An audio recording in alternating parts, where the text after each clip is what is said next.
شدت منتظر در واقع رفتار و عملکرد افراد هستیم و میزان فاصله اونها با رژیم صهیونیستی یکی از شاخصهایی هست که برای ما مهمه.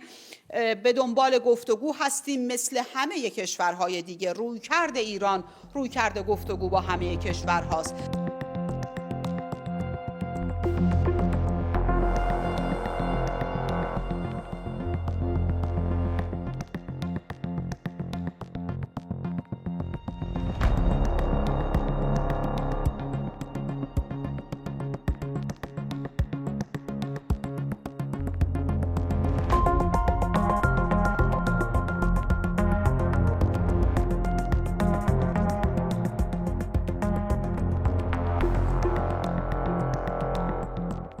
روابطی که ما داریم در سوریه مبتنی هست بر احترام به وحدت و حاکمیت ملی و تمامیت سرزمینی کشور سوریه و طبیعتاً برای مردم سوریه آرزوی بهترین ها رو می‌کنیم.